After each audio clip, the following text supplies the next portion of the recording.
하나님 말씀 출애굽기 20장 18절에서 21절 말씀 교독합니다. 백성이 우레와 번개와 나팔 소리와 산의 연기를 본지라.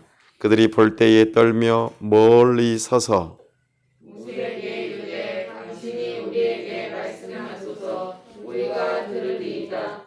하나님이 우리에게 말씀하시지 말게 하소서 우리가 죽을까 하나이다. 모세가 백성에게 이르되 두려워하지 말라.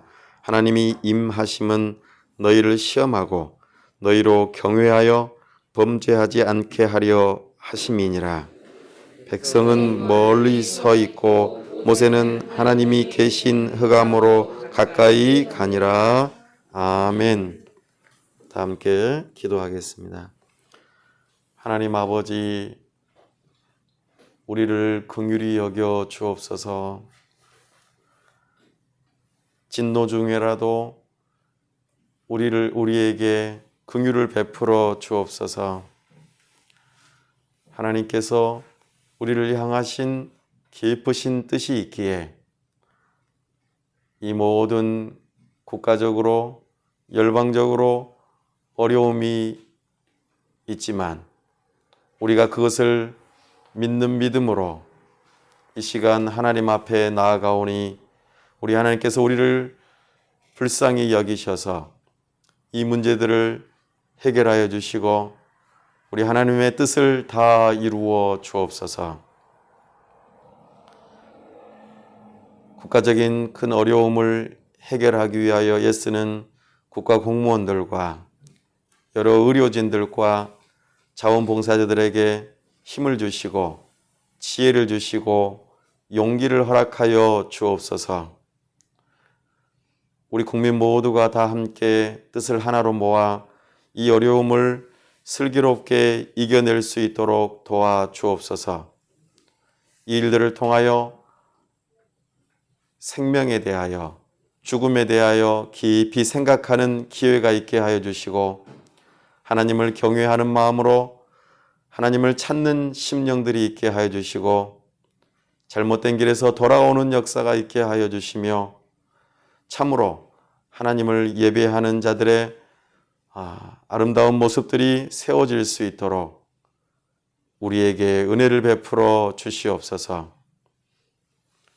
특별히 이 시간 하나님을 사모하는 마음으로 나아왔사오니 우리와 함께 하여 주시고 말씀하여 주옵소서. 설교를 통하여 하나님을 아는 지혜가 생길 수 있도록 성령 하나님 우리의 눈과 귀를 열어 주옵소서. 우리가 하나님을 알므로 하나님을 뜨겁게 사랑하는 마음으로 충만케 하여 주옵소서. 나아가 우리 하나님의 뜻을 밝히 알아 이제는 겸손하게 순종하고자 우리의 의지를 들여 결단하는 시간 되도록 은혜 베풀어 주시옵소서.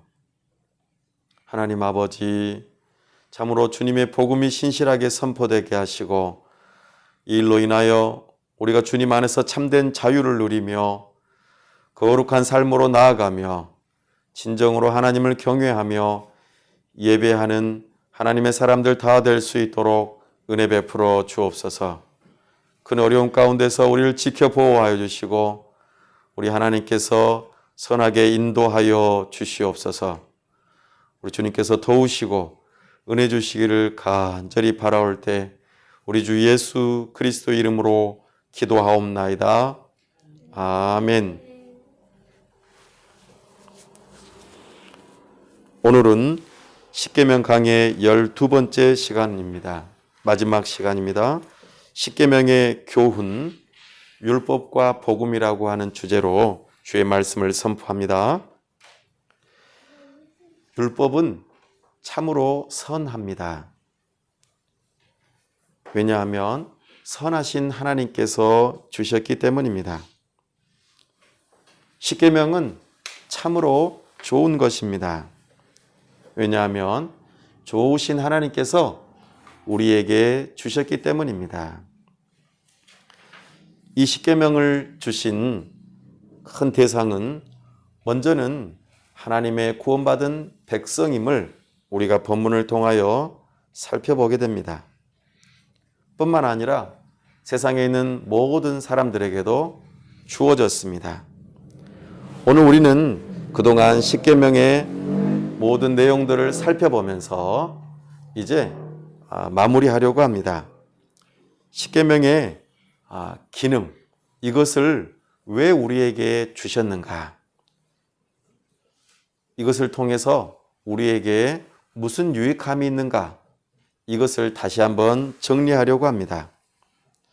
이미 굉장히 오래전 3500년 전에 주어졌던 이 십계명이 오늘 21세기를 살아가는 우리에게 어떤 의미가 있고 왜 필요한지 우리는 이것을 분명히 할 필요가 있습니다. 십계명은 우리에게 매우 유익합니다. 첫 번째로 십계명은 우리에게 정치적인 용도로 사용되어집니다. 좀 어려운 표현이지만 쉽게 말하면 범죄를 하지 않도록, 죄를 짓지 않도록 억제하는 기능이 있습니다. 두 번째로 교육적인 용도가 있습니다. 죄를 깨닫게 해주죠. 그래서 우리는 이 죄로부터 어떻게 하면은 돌이키고 구원받을 수 있을까? 우리로 하여금 사모하는 마음을 갖게 합니다. 세 번째로는 규범적인 용도입니다. 구원받은 성도들의 삶의 지침서가 되고 굉장히 중요한 규칙이 됩니다. 반드시 지켜야 할 규칙입니다. 이 세 가지가 우리에게 십계명이 주어진 가장 중요한 이유입니다. 이것을 오늘 본문을 통하여 좀 더 자세히 살펴보겠습니다. 하나님께서는 이 십계명을 주실 때에 굉장히 분위기가 엄청나게 엄위했던 것을 바라보게 됩니다. 20절 말씀을 다시 한번 읽어보겠습니다. 시작. 모세가 백성에게 이르되 두려워하지 말라. 하나님이 임하심은 너희를 시험하고 너희로 경외하여 범죄하지 않게 하려 하심이니라. 아멘. 하나님께서 임하셔서 말씀하실 때에 이것을 하시는 이유가 있다고 분명히 말씀하십니다. 범죄하지 않게 하려 하심이니라. 하나님께서 우리를 시험하시고 하나님을 경외함으로 죄를 지어서는 안 되겠구나 이런 마음이 들도록 우리에게 십계명을 주셨다 말씀하십니다. 우리는 마음껏 살아갈 수 있습니다. 그러나 법 없이 만약에 마음껏 살아간다면 우리는 아무렇게나 살아가고 말 것입니다.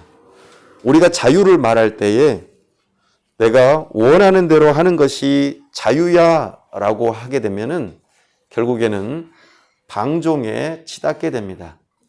내가 하고 싶은 대로 하는 것이죠.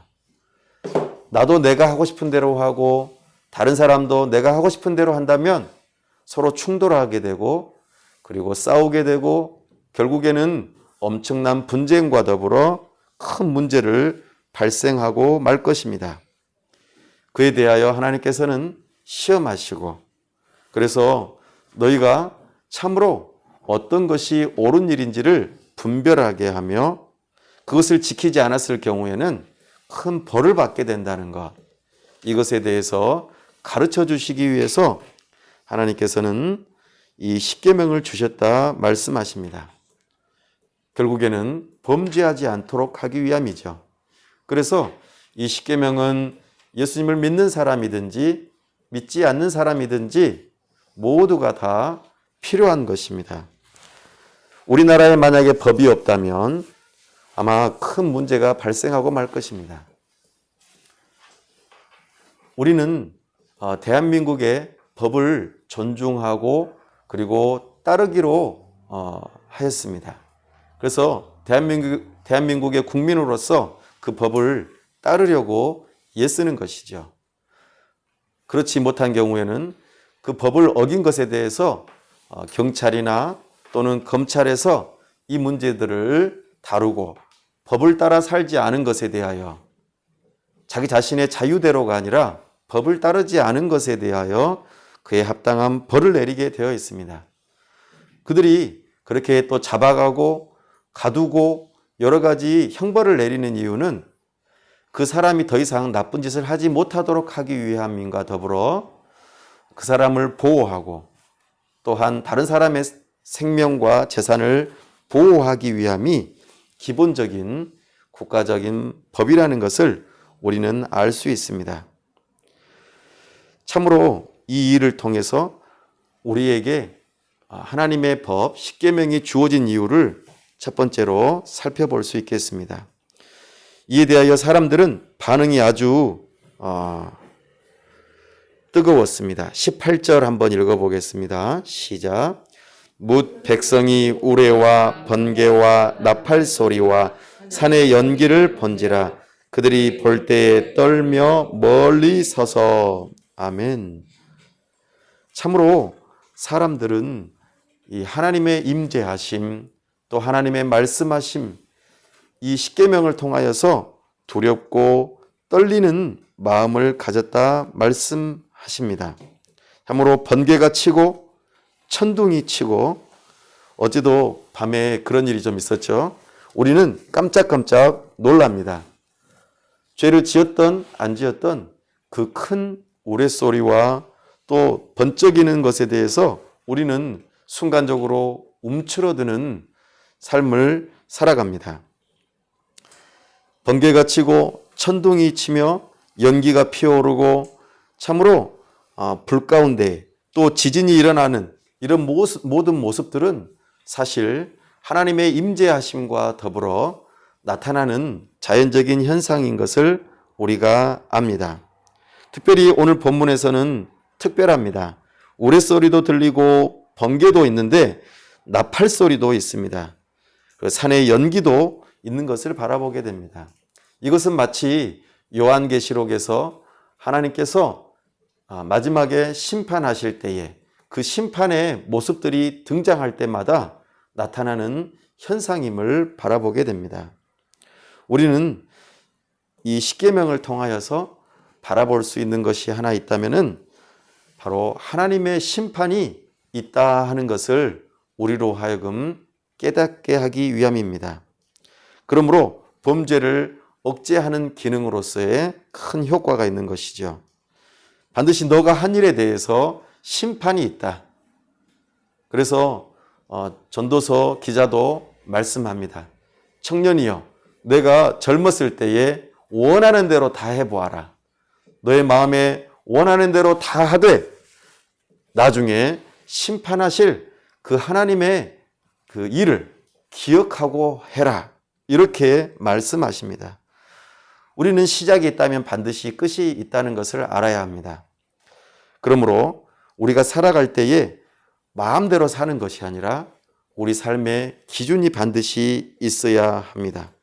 궁극적으로 우리는 십계명을 바라보면서 또 사람의 양심을 살펴보면서 나의 잘못된 것을 바라보고 이것으로 인하여 지금 현 시대에는 국가적인 어떤 벌이나 그런 제도들을 통해서 우리가 범죄를 억제하는 일이 있지만 결국에 하나님께서 이 세상 끝에 심판하심으로 우리가 멸망하게 된다는 것을 우리는 십계명을 통하여 깨닫게 됩니다.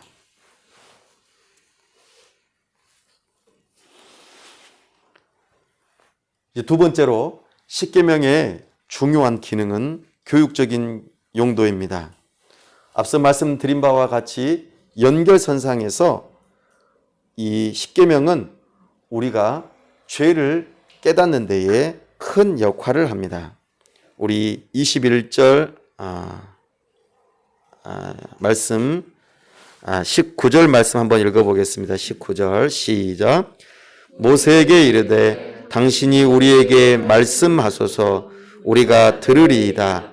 하나님이 우리에게 말씀하시지 말게 하소서 우리가 죽을까 하나이다. 아멘. 하나님의 직접 임재하심에 대하여 사람들은 견디지 못했습니다. 그래서 모세를 통하여 이야기 되어지기를 원했고, 그렇게 해서 기록된 말씀, 오늘 우리에게 주어진 이 성경이 하나님의 말씀인 것을 우리는 잘 알고 있습니다. 이 십계명은 우리로 하여금 죄를 깨닫게 해줍니다. 갈라디아서 3장 24절에서는 이 율법 십계명이 초등교사의 역할을 한다. 그래서 예전 성경에서는 몽학 선생의 역할을 한다 이렇게 표현하기도 합니다. 이 몽학 선생은, 초등교사는 바로 어린아이가 장차 아버지의 유산을 물려받고 장자로서 제대로 살아가기 전에 철저하게 교육시켜주는 역할을 하는 주인의 종이었습니다. 그래서 그는 아이가 잘못하면 매도 때리면서 올바른 길로 이끌어주는 역할을 했습니다. 그런 초등교사 몽학 선생의 역할을 지금 율법이 십계명이 하고 있다고 말합니다. 참으로 이 십계명은 우리로 하여금 죄를 깨닫게 합니다. 로마서에서 바울은 두 부류의 사람을 향하여서 너희들에게 죄가 있다고 알려줍니다. 첫 번째 부류는 이방인들입니다. 이렇게 십계명, 하나님의 법이 없는 사람들을 향하여 너희들은 죄가 있다고 알려줍니다. 그것을 어떻게 알 수 있는가 할 때에 그들에게 하나님께서 처음 지으실 때에 주셨던 마음속의 양심을 통하여 내가 죄를 짓고 있구나, 잘못된 일을 하고 있구나 하는 것을 알도록 우리에게 주셨다고 일깨워주면서 이방인들이 양심을 따라서 자기 자신이 죄인이고 하나님 앞에 심판받아 마땅한 죄인인 것을 깨닫게 하는 이와 같은 메시지를 전합니다. 그런데 유대인들을 향하여서도 동일한 말씀을 하지만 그 죄를 깨닫게 하는 기준이 조금 다르다고 말합니다. 바로 십계명, 하나님의 율법을 통하여 너희가 죄인인 것을 깨달으라고 말씀하십니다. 그런데 유대인들에게는 좀 더 가중 처벌의 그런 메시지가 주어집니다. 왜냐하면 하나님의 뜻을 명확하게 알고 있음에도 불구하고 지키지 않는다는 것입니다. 그러기에 너희들은 죄인이고 어느 한 사람도 의인이 없다고 분명하게 말씀하십니다. 하나님께서는 세상을 지으시고 사람 아담에게 명령하셨습니다. 바로 하나님의 뜻을 따라서 순종하라는 것입니다. 선악을 알게 하는 나무의 열매를 따먹지 말아라. 만약에 따먹게 되면 반드시 죽게 된다. 그러면 따먹지 않고 하나님의 말씀에 순종하면은 반드시 생명을 얻게 된다고 말씀하셨습니다. 그러나 아담은 그렇게 하지 않았습니다. 하나님께서 말씀하신 것에 대해서 명령을 거스르고 자기 자신의 행동으로 결국에는 죄를 짓고 말았습니다. 이것이 하나님과 최초로 맺었던 행위 언약인데 사람이 자기 자신의 행위로 어떻게 하느냐에 따라서 구원을 받을 수도 있고 죽을 수도 있는 이 두 가지의 상황에서 아담은 죽음의 길을 선택하였다는 것입니다. 그렇다면 하나님께서는 아담에게 선을 행할, 하나님의 뜻을 따라 행할 능력을 주시지 않았는가? 결코 그렇지 않습니다. 하나님께서는 사람을 지으실 때 참 좋았다고 말씀하십니다. 매우 좋았다고 말씀하십니다. 하나님의 형상을 따라 지음받은 사람이 어찌 불완전하겠습니까?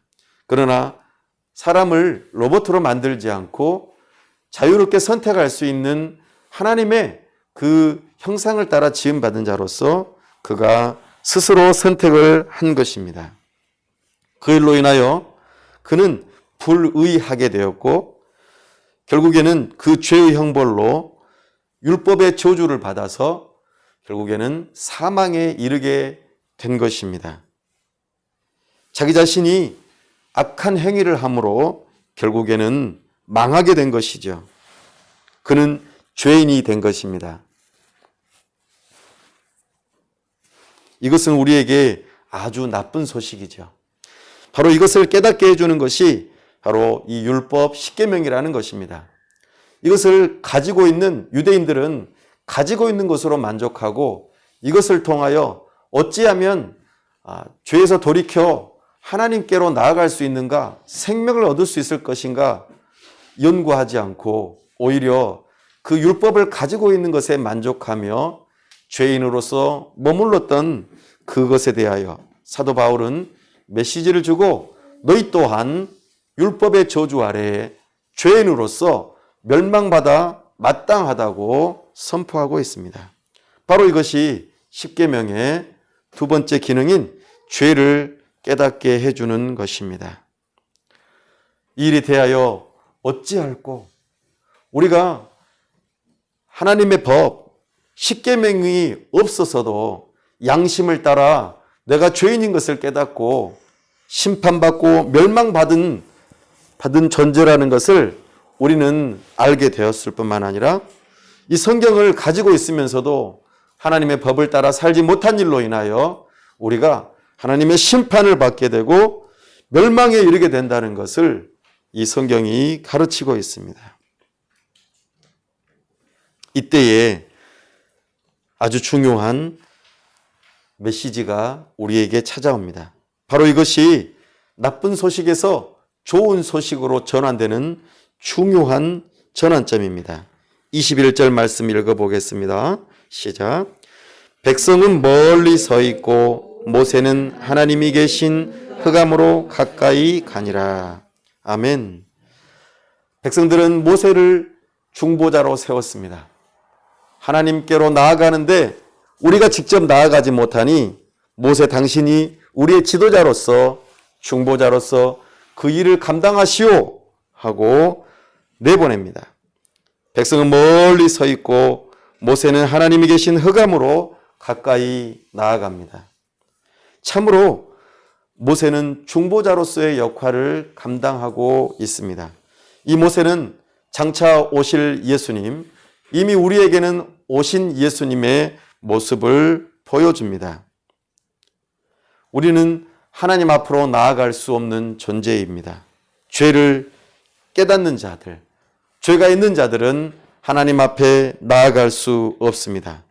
그러나 하나님께서는 우리에게 소망을 허락하셨습니다.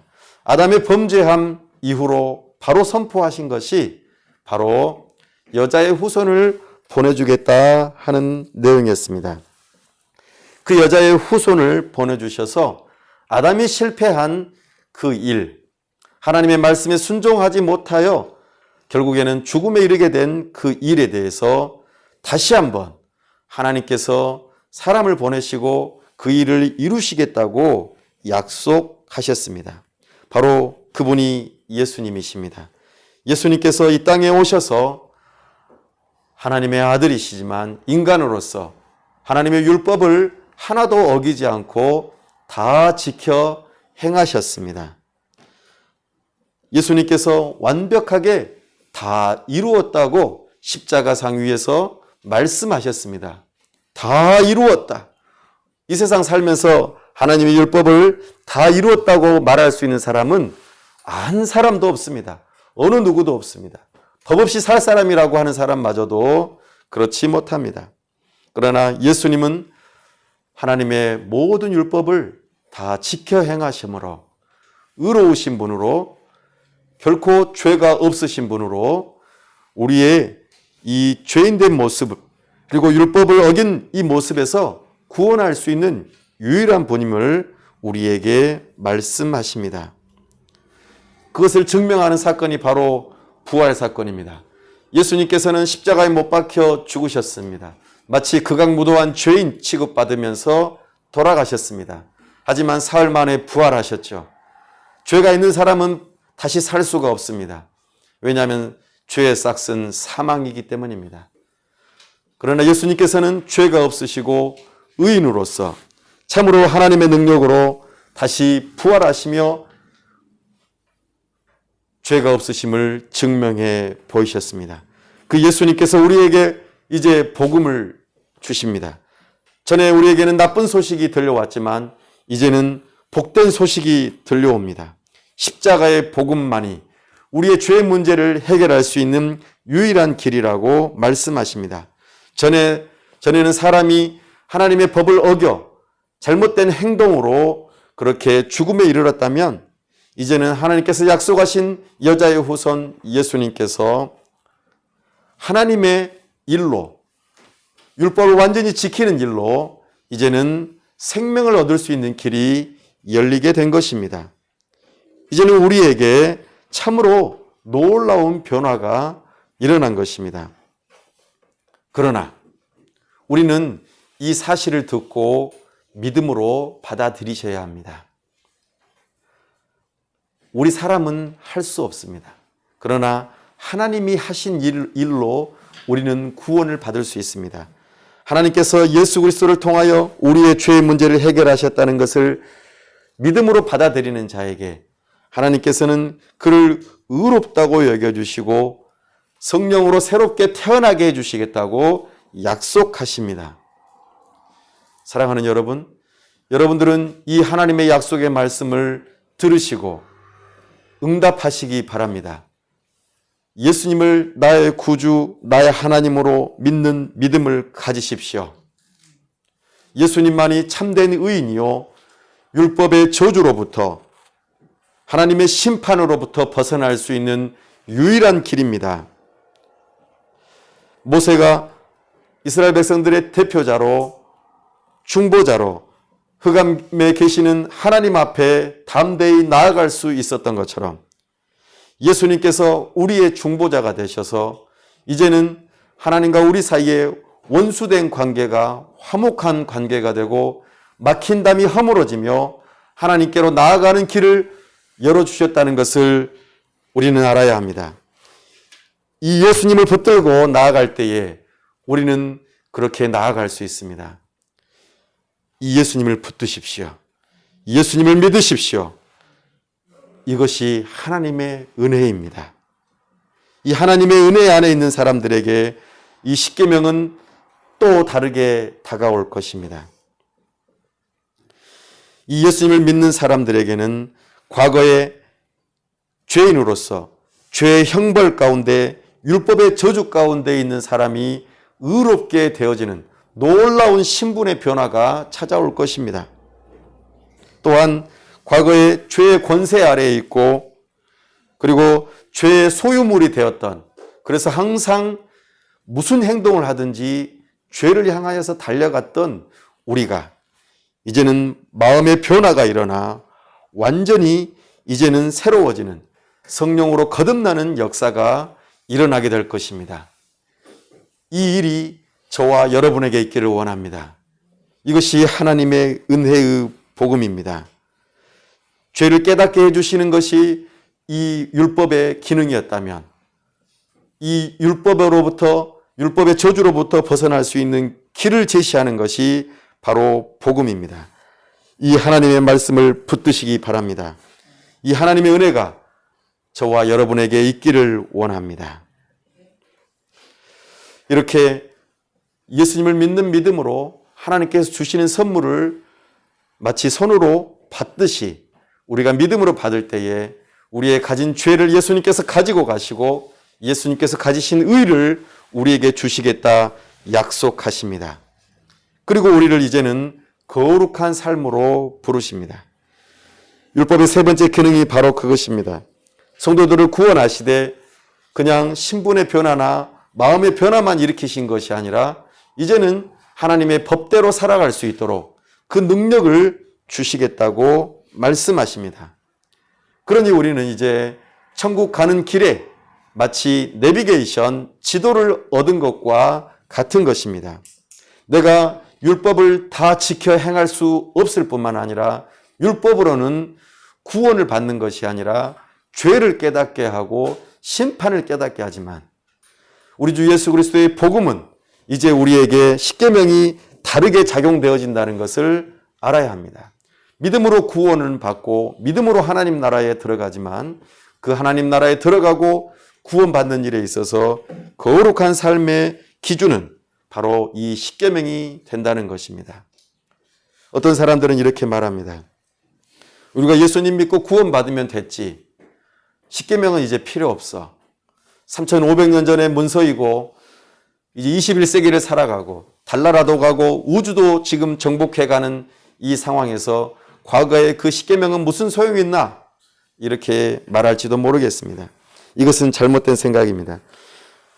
하나님의 율법으로 나의 의를 쌓아서 내가 구원받으려고 하는 이 율법주의자적인 태도도 문제이지만 율법이 필요 없어. 나는 이제 구원받았으니까 내 마음대로 살 거야. 이것 또한 자기 의를 드러내는 참으로 방종하는 모습인 것을 바라보게 됩니다. 진정으로 예수님을 믿는 믿음으로 구원받은 자라면 반드시 하나님의 법을 따라 순종하며 살아가게 되어 있습니다. 믿음이 있는 사람은 반드시 행함이 있게 되어집니다.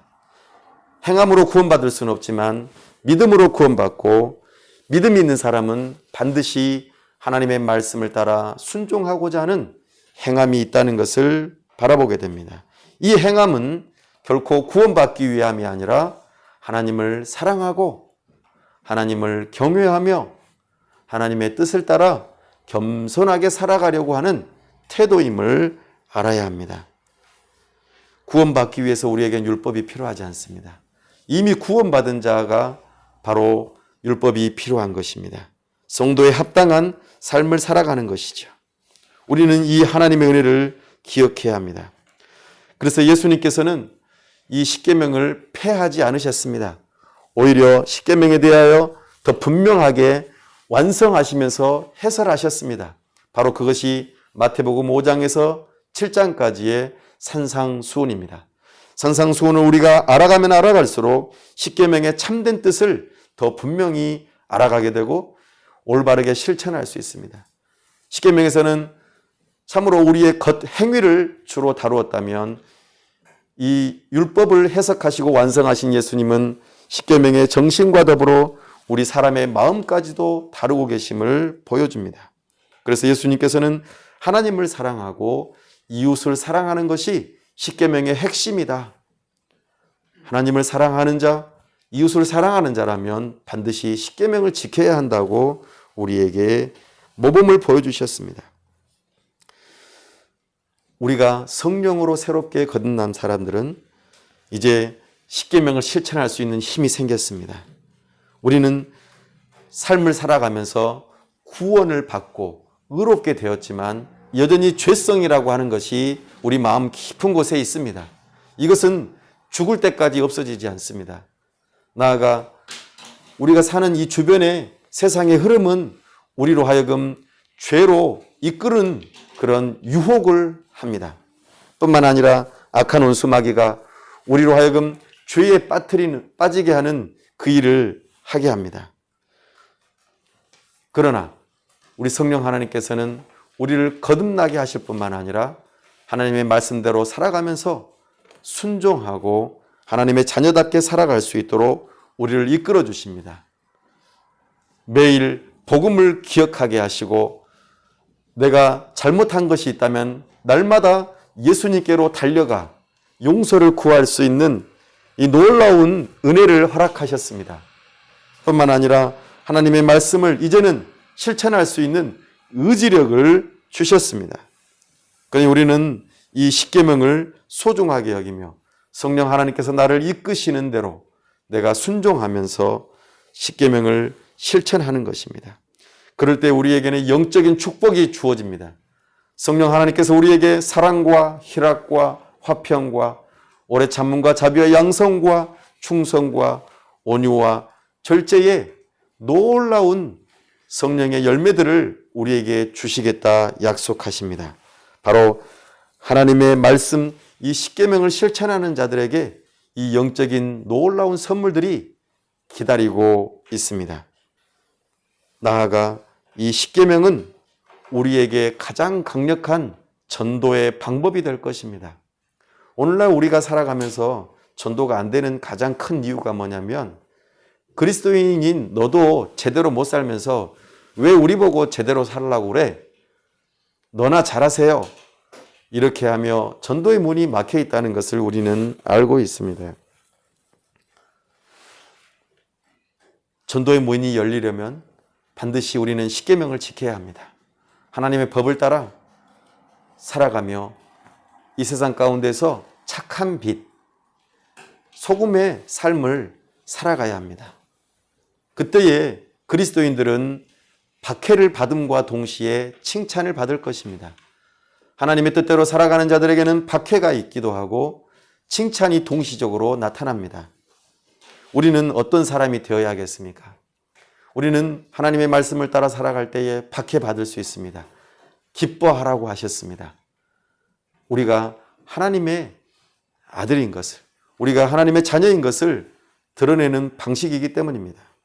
뿐만 아니라 칭찬을 통하여 전도의 문이 열리는 것입니다. 우리가 십계명을 실천할 때에 가장 강력하게 전도할 수 있는 문이 열린다는 것을 기억하십시오. 이제 우리는 십계명을 다 배우고 이 십계명이 우리에게 어떠한 역할을 하는지 배웠습니다. 이제는 다 배웠으니까 그만둬야 할까요? 아닙니다. 우리는 이 십계명을 마음판에 새기셔야 합니다. 읽고 또 읽으십시오. 읽고 또 읽고 암송하십시오. 마음에 완전히 새겨지도록 하시고 삶에 배겨지도록 하십시오. 우리 삶에서 이 십계명의 삶이 고스란히 다 드러나는 것, 이것을 우리 주님께서는 기뻐하십니다. 이 삶은 평생에 이루어야 할 삶입니다. 그러니 나는 이제 십계명 다 배웠으니까 다음에 또 배운다면 나는 그만둘 거야. 이렇게 생각하지 마십시오. 우리는 계속해서 성숙한 그리스도인이 되기 위해서는 정기적으로 이 십계명을 다시 한번 생각하고 묵상하고 실천하기 위해 애쓰면서 예수 그리스도를 닮아가며 성도로서의 참으로 합당한 삶을 살아갈 수 있기를 바랍니다. 날마다 우리는 이 말씀을 묵상할 수 있기를 바랍니다. 이제 말씀을 정리합니다. 율법은 선한 것입니다. 선하신 하나님께서 주셨기 때문입니다. 참으로 십계명은 좋은 것입니다. 좋으신 하나님의 말씀이기 때문입니다. 이것은 우리의 범죄를 억제함과 더불어 우리의 죄를 깨닫게 합니다. 결국에는 심판받게 된다는 것을 알게 하죠. 그러나 율법의 용도는 여기까지입니다. 우리에게 복음이 주어졌으니 참으로 우리의 중보자 되시는 예수님께서 율법을 다 이루시고 이 문제를, 죄의 저주를, 율법의 저주를 다 깨시고 우리에게 참된 자유와 생명을 주셨음을, 그리고 의를 주셨음을 우리는 들어야 합니다. 그러므로 우리는 복음을 붙들고 참으로 나의 행위로서는 구원받지 못하되 오직 예수 그리스도 하나님의 일로서는 우리가 구원받을 수 있음을 믿어야 할 것입니다. 참으로 내가 의로워지고 내가 성령으로 거듭나는 이 일에 하나님의 은혜가 필요하다고 고백하셔야겠습니다. 그리고 그 말씀을 믿는 믿음으로 이제는 새롭게 거듭나시고 의로워지시고 참으로 하나님의 자녀답게 살아갈 수 있기를 바랍니다. 그 일에 이제는 십계명이 길잡이가 될 것입니다. 구원받은 자로서 이제는 성도답게 살아갈 수 있도록 우리를 부르고 계십니다. 이 일을 통하여 하나님께 영광이 되어지고 또한 다른 사람들을 사랑하는 참으로 놀라운 십계명을 붙드는 하나님의 사람들이 다 될 수 있기를 바랍니다. 기도하겠습니다. 하나님 아버지, 오늘 우리에게 십계명을 허락하시고 진정으로 우리가 죄인인 것을 깨닫게 하시고 하나님 앞에서 심판받아 마땅한 죄인임을 알게 하심을 감사합니다. 우리에게는 소망이 없습니다. 우리의 행한 일로는 아무것도 할 수 없습니다. 오로지 하나님의 심판을 기다릴 뿐입니다. 그러나 이제 우리에게 하나님의 한 의가 나타나 참으로 우리에게 구원의 길이 열렸음을 알게 되었습니다. 이 복음을 붙듭니다. 예수 그리스도의 의로우신 행동으로 말미암아 이제 우리가 의로워질 수 있는 길이 열렸습니다. 이 예수님을 붙들고 믿습니다. 이 복음을 붙들고 의지합니다. 우리를 의롭게 하시고 참으로 우리를 새롭게 거듭나도록 은혜 베풀어 주옵소서. 하나님께서 우리를 하나님의 자녀 삼아 주시고 하나님의 거룩한 백성으로서 우리를 이끌어 주옵소서.